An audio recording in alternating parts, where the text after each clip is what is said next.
وَتَوَكَّلْ. اعْقِلْ وَتَوَكَّلْ, the hadith that is often referenced when people talk about tying your camel. The Prophet didn't say suffocate your camel, he said tie your camel. Tie your camel means we have a strategy, but then we recognize that the strategy is simply a veneer to getting to Allah. It's not a process of turning away from Allah. If my tying my camel brings me closer to Allah, then it's beneficial and it's meritorious. But if my tying the camel takes me away from Allah, then it's definitely something which is very important. Recognizing Allah as the Rasikh is what allows a person to preserve their faith. It's very easy to have, it's rather easier to have faith in Allah and have value of your Iman every time you see your dua being answered. But similarly, having faith in Allah and the value of Iman comes to fruition when you know your dua is not being answered in the way that you thought it was going to be answered. You still rely upon Allah. Now, the value of faith is the greatest blessing that we have. If a person has been endowed with the blessing of Iman, and that is cemented and it's magnified through the ability of tawfiq, right? Ibn Hajar would say that what is Iman without tawfiq? Iman is a seed, and the fruits of it are good deeds. He would say that Iman is a seed.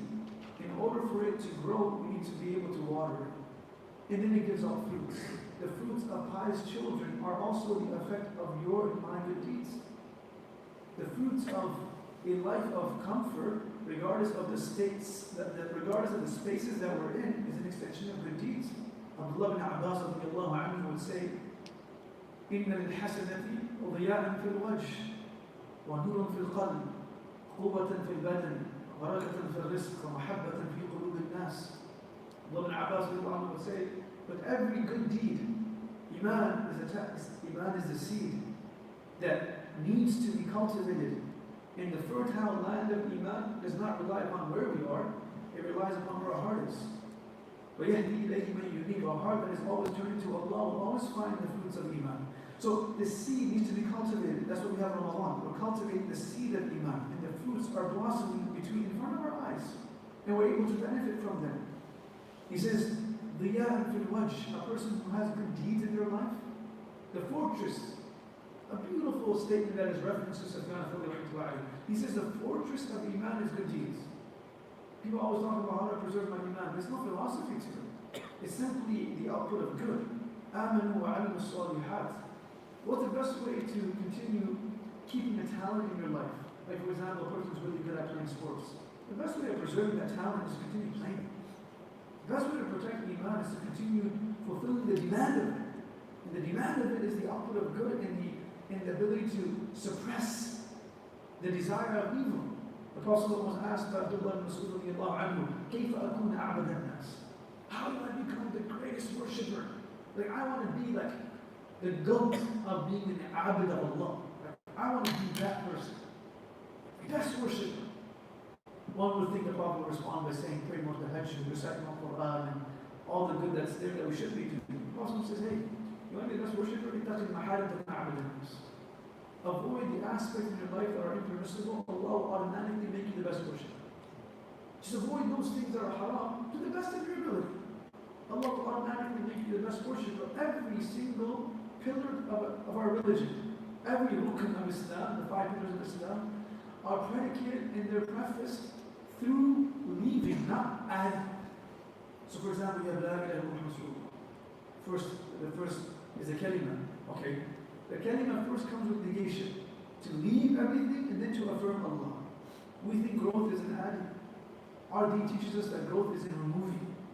The more we can remove, the more we're gaining. لَن تَنَالُوا الْبِرَّ حَتَّى تُنْفِقُوا مِمَّا تُحِبُّونَ. A person hasn't reached the epitome of their faith until they're able to leave things. So the first is the shahadatain. La. First, I denounce my affiliation of reliance upon everything else but Allah. That everything else is simply a secondary form of support. The primary source of support is Allah. When a person calls upon Allah, knowing that He's the primary source of support, Allah's response is also reciprocal. When a person calls upon Allah as option 3, the response is also for option 3. أَمَّنْ يُجِيبُ الْمُضْطَرَّ إِذَا دَعَاهُ. When a person who knows in that desperate moment that there's nobody else that can help me, then Allah's response comes. Abu Darda says that a time will come that people's du'as will not be answered except for the person who makes du'a like the person who is drowning. Like a drowning person. In that moment that they're drowning, they're not looking for the fancy words, they're simply looking for any source of help. Just help me. And in that moment, someone comes and helps them, like a drowning person. This person asks of Allah. It's not the person who's chilling on the beach saying, Ya Allah, take care of me. No, it's like a person who's drowning in the fitna of this world, and it says, Ya Allah, there is no fortress that can protect me from this except for the fortress that you provide for me.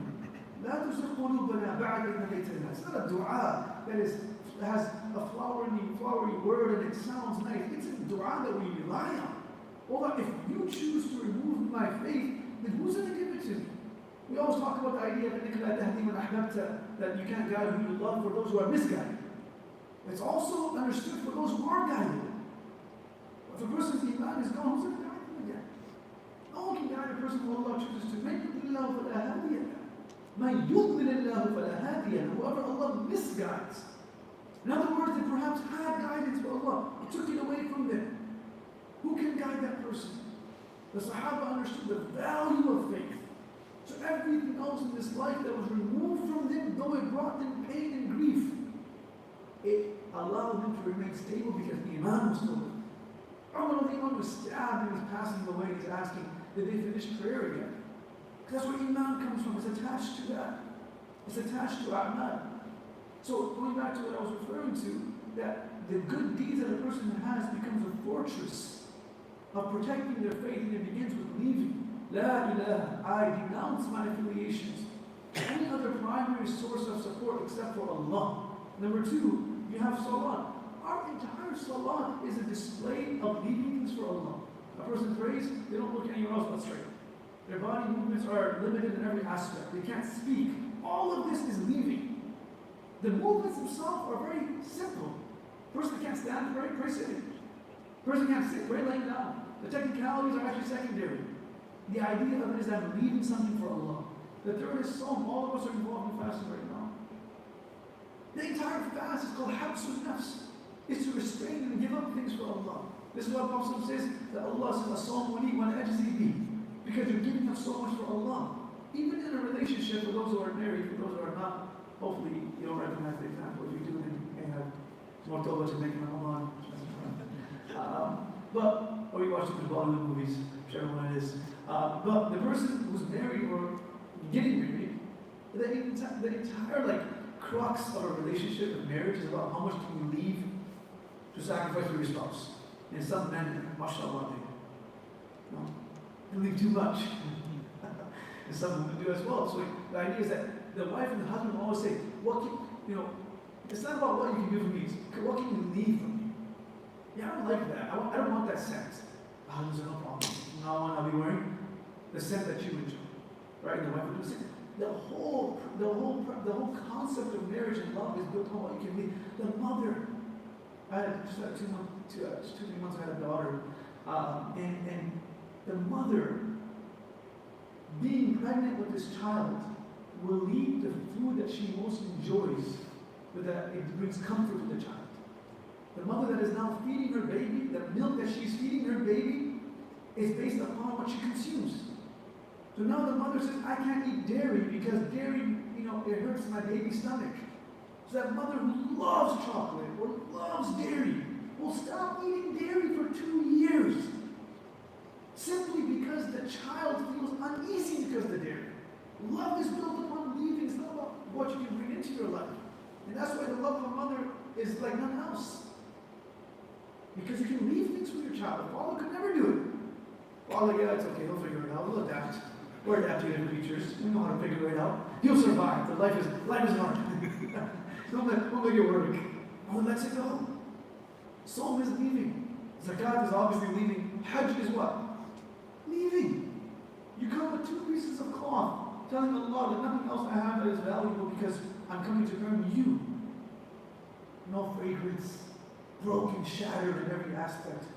Leaving things up for Allah is what protects your faith. If you just keep adding, where you don't leave quality, Ramadan is all about figuring out how you leave things. Whether that's halal or haram. Sometimes we always think about leaving in haram. There are permissible things that we can leave in life. There are people who may eat out 5 times a week. Maybe they go out twice a week now. Leave something for Allah.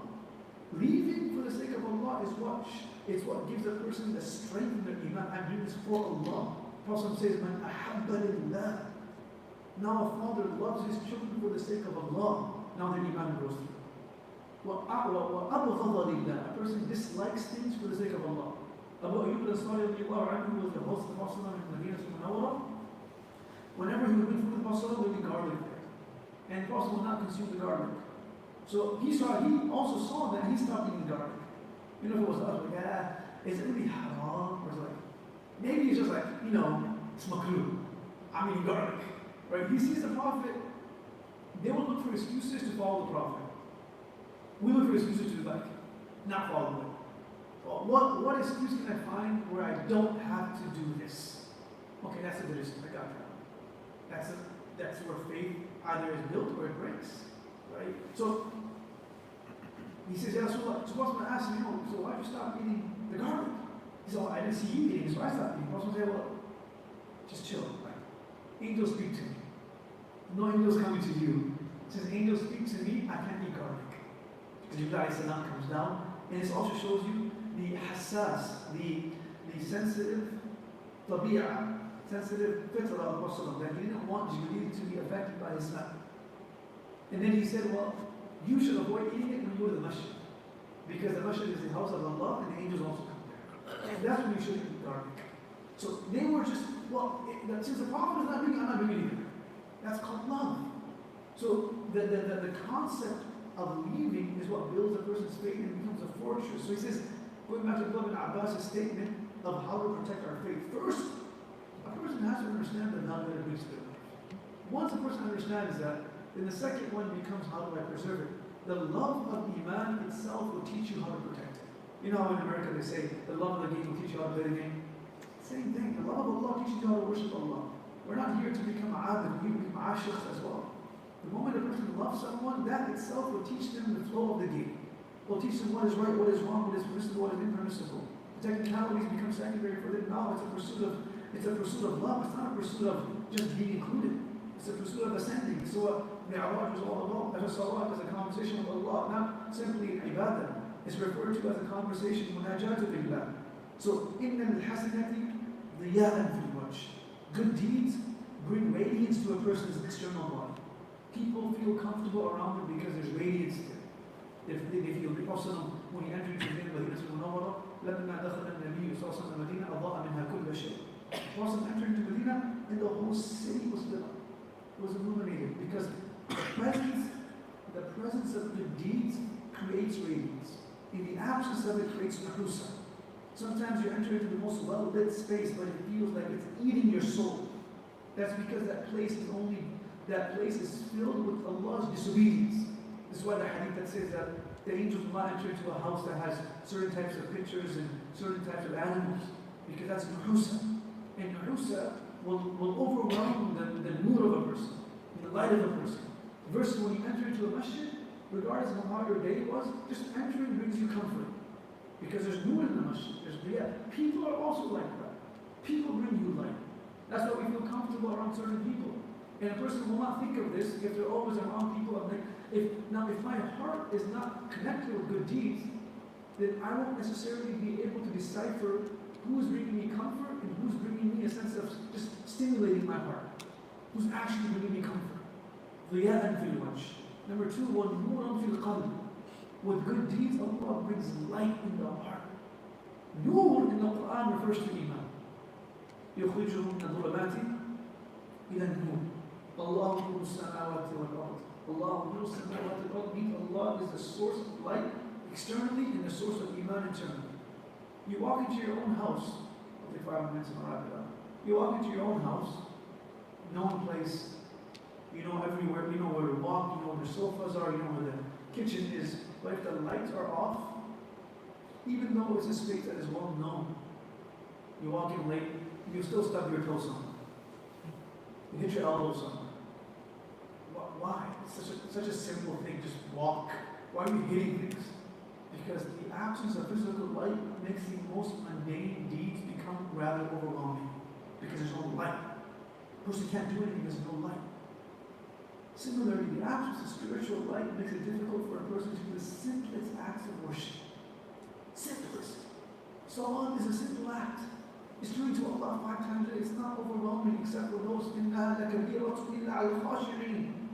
It's a big burden for those that don't have light in their heart.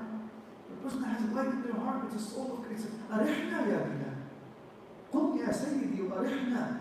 For people that have light in their heart, the Prophet will say to Bilal, stand and bring us comfort. Salat was a reminder of comfort because I'm standing in front of Allah. I can be vulnerable with Him. So nur. You know what happens to a person that stays in that dark room for long enough? What happens? What happens to a person who stays in that dark room for long enough? He loses sight. Or their eyes adjust. Their eyes adjust. Now this person can see. This person can now move around very easily. This person can pick up things very easily. He's like an expert in the dark. Right? He can do everything. And now this person actually thinks in his mind that they don't need light. I can see everything is taking place so easily. Why do I need light for it? I'm already good. Same thing happens with us when we don't have good deeds in our life. That the spiritual heart that is now dead actually believes that it doesn't need Iman anymore. This person starts thinking that, Masjid Bid'at Kafa, why do I need to go to the Masjid for? Everything is going so well in my life. Why do I need the Hajj for? Why do I need to recite Quran on a daily basis? Why do I need to read the words of Allah? Why? Everything's so cool, everything's flowing so well because the person's heart adjusted into the darkness of dhulma, of sins. And the input of good is seen to be unnecessary. Imagine a person who thinks that taking medicine is unnecessary when they're sick. How will they get better? Imagine a person whose heart is so dead that they don't even feel the inclination towards doing good because I'm all good. And what happens when the light turns on after all that darkness? A person's eyes, it burns them. They all put the dimmer on slowly. Right? Don't turn the light on yet. Because they're in darkness for so long. It hurts. Such is the reality of good deeds as well. That sometimes when you start Ramadan or you get to the last 10 days, it's a little bit burdening. The heart is not used to it. You know, something that you may think of as well. I mean, I should reflect on this. Like, how is it possible for the Salaf to do all these crazy things in Ramadan? Finish like 30 Qur'ans, pray all night, do all these interesting, beautiful a'mal. Like, how? And the answer for this was, one of our teachers mentioned to us, my father mentioned this to me. Is that the answer to this was that these people, right, their life outside the month of Ramadan was not much different than what was happening in Ramadan. So they already had such an output of good that when the month of Ramadan came, they had to increase it. So their starting point was already so far ahead. So that when Ramadan came, it was actually not as difficult for them to increase it. So the Nurun fil qalb, Allah gives this person light in the heart. The presence of good in the heart is what differentiates halal and haram to a person. So many times the youngsters will come and say, I don't know why this is haram, I don't know why this is halal, whatever it may be. And we're always trying to attack and respond in a way that can rationally pacify their line of questioning, which is also virtuous. But majority of the time that is seated in a deeper problem of not having light in the heart. So the Salaf will respond by saying, okay, well, have you prayed recently? Have you opened the Quran recently? Because the moment that Iman comes into your heart, it responds to all of those issues. Iman is the pacifier. So Nuran fil qalb, Allah gives this person light in the heart. A'mal preserve Iman. It's the fortress of Iman. Wa barakatan fil rizq. Allah puts barakah in your life. This pursuit of more is perfectly fine as long as it's balanced with the pursuit of barakah. The absence of barakah will take more into less. And the presence of barakah will allow less to be more. The Prophet saw the non-Muslim eating, he says he eats in 7 layers. And the Muslim eats in 1. The Prophet said in reference to a believer who eats alone that this is the quality of a munafiq. We should always eat someone else. Because it adds more barakah. Barakah doesn't mean more, that's ziyada. Barakah means, this is also a profound understanding of barakah. Barakah means that the capacity of what we have increases its impact. It's the same amount, but it's able to suffice more. So a person is earning a certain amount with 2 kids, now they have 4 kids. But that amount is enough for them. because the capacity of impact increased. How does barakah work in time? How does barakah work in life? That scholars live 40 years, but their impact was heard around. How does barakah work in life? It's not that the person lives longer. The person's impact increases. Their capacity of good just increases because they have barakah. Wealth doesn't increase, but the barakah increases. Now the $10 that I have is not $10 with inflation. Right? It's $10 that is actually $20. Right? Allah puts barakah. Barakah would be, the word barakah means like when the camel descends. The camel sits down. Barakah comes from above. The pursuit of excessive, the pursuit of more is completely okay as long as it's attached to barakah. And barakah is earned by obedience. So while I'm earning in my praying, while I'm walking in the market, walking in the mall, I'm not haram. I want more. But walking in the mall with the dua of the marketplace makes it memorable and beneficial. Reading the du'as while walking in the marketplace. Going to work and asking Allah, but while I'm leaving the house, I'm reciting the dua of leaving the house. Barakatan fil rizq. Good deeds are not hard to come around. It simply requires some strategy as well. Allah, you're not like a mother. She looks for excuses to give something to her child. Allah looks for excuses to her words. Like, okay, salat is rewarding, but guess what? You know what else is rewarding? Walking to the masjid. Like, okay, wow, that's pretty cool. Like, you don't get paid when you leave your house. You get paid when you reach your job.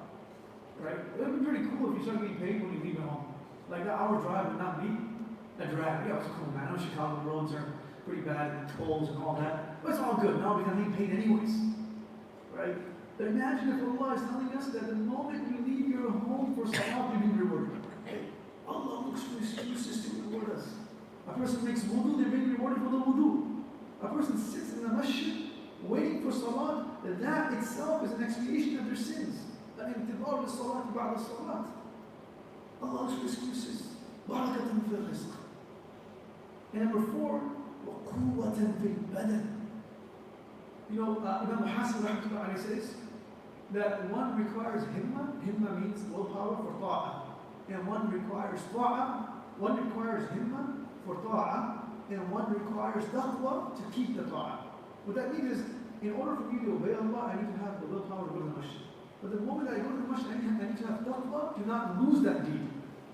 Because what happens when a person performs a good deed is, how do I preserve it? No riyah, no ostentation, no gossiping, no backbiting, because all of that removes your good deed. So taqwa preserves the deed. And himma allows you to do good deed. So where did I get himma from? Where is a person gaining the himma of doing good?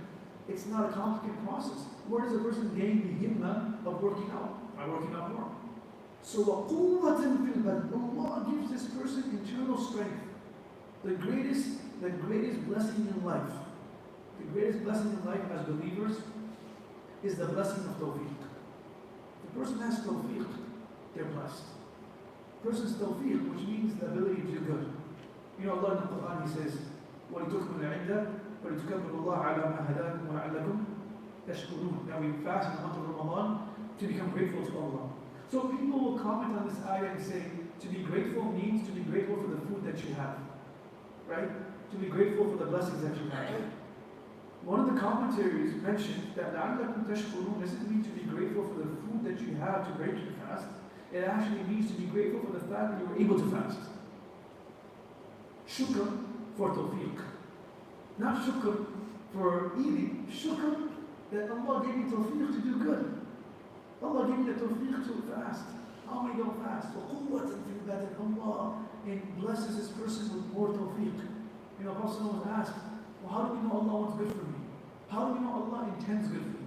And he says that Allah subhanahu wa ta'ala يَسْتَعْمِلُهُ. Allah uses him.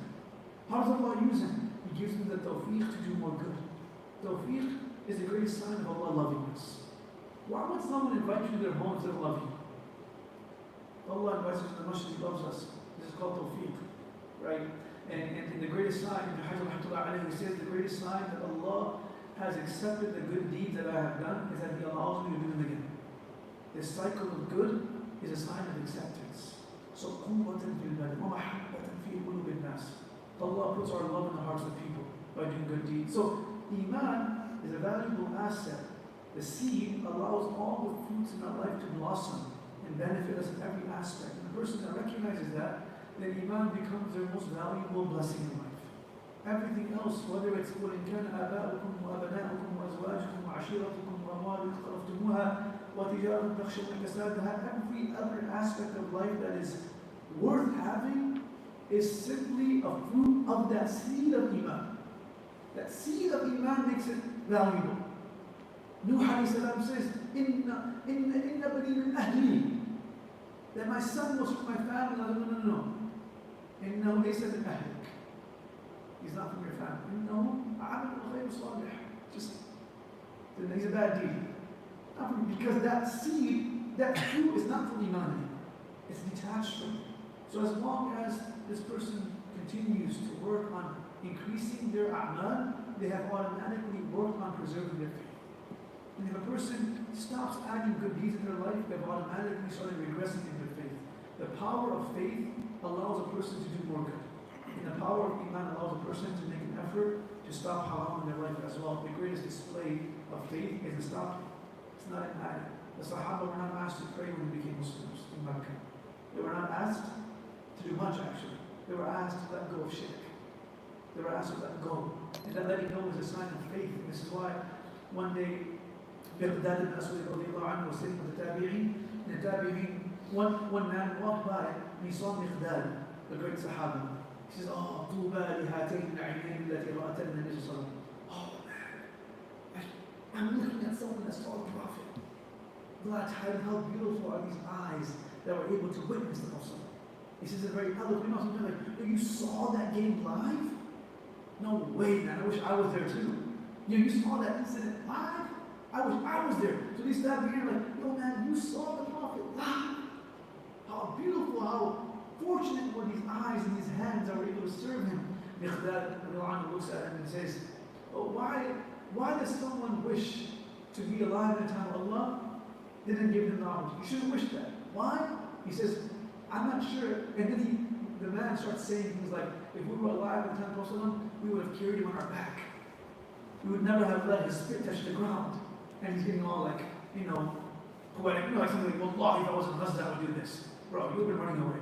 Right? If I was there, Allah knows what our level of Iman is. Right? And the fact that He put us into America means that we're able to handle the fitna in America. That in itself is a sign of Allah loving us, and that challenge is good enough for us. But how can I protect my Iman in America? That's good. And how can I preserve other people's Iman as well? Only a selfish person looks after themselves. A person of generosity will always look after others' Iman as well. So Miftah says that, don't wish that, because I'm not sure if you were alive, whether or not you would have been on the side of the enemies or the Muslims. Because we have to stand in front of our fathers in war, in front of our siblings. That's Iman. And we have to let go. Musa ibn Umar in the Battle of Badr, his brother is being taken as a prisoner of war, and they're taking him to the area of the prisoners, and he sees that his brother's shackles are loose because he was a brother, so they don't want to overwhelm Musa'ab's emotions. So Musa'ab saw that this man is being taken, his brother is being taken, his shackles are a little loose. Hey, make him more heavy. Make him tighter. He says, make them tighter so if his mother sees the marks, she's a rich woman, she'll pay you a heavier ransom. So the brother looks at him and says, hey man, what's going on, my man? Brothers. They know. These are my brother. Iman allows a person to let go of things. So also about Iman, how can I let go? Allah allows us to recognize the value and the blessing of having Iman, which then allows a person, like how we protect our love, how we protect our family, how we protect our health, how we protect every blessing of our life that has been informed to us by everyone else. Well, the greatest source, I'll end with this, the blessing is seen to be greater if it can protect you from harm. So anything that can protect you from harm is a great blessing. The greatest harm that a person can experience is the punishment of Allah. And the blessing of Iman protects us from that.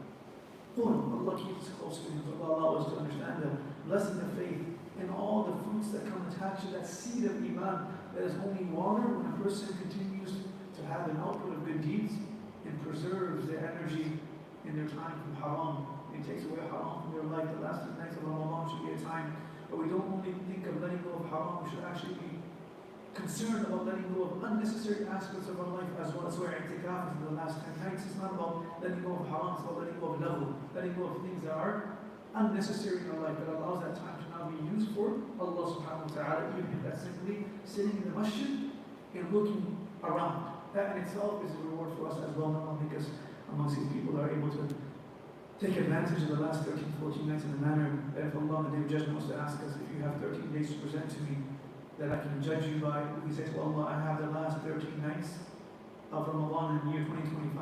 Sallu salat al-Muwadda. We use these last 13 nights to make it as a resume to Allah and present to Allah on the day of judgment. Ali ibn Abi Talib says, Man kana lahu yawmani mutasawiyan fahuwa fi khusran adhim. Whoever has 2 days that are equal are the biggest losers. 2 days that are equal in the output of good, they're the biggest losers. We want to use every single day to increase in our output of good, even if that's just one more subhanAllah. That allows our rank to increase in the eyes of Allah. The last 13 days, the more dhikr we can make, the more tilawah we can have, the more we can sit in the masjid and just be here, the more we can serve one another. Service is also our ibadah. All of this output of good will allow Iman to continue to be blossom and grow, and later on we'll see the value of it and we'll continue to protect it throughout the year. Allah bless you all, reward you all. Jazakallahu khair. Assalamu alaikum wa rahmatullahi wa barakatuh. That was 15 minutes, not too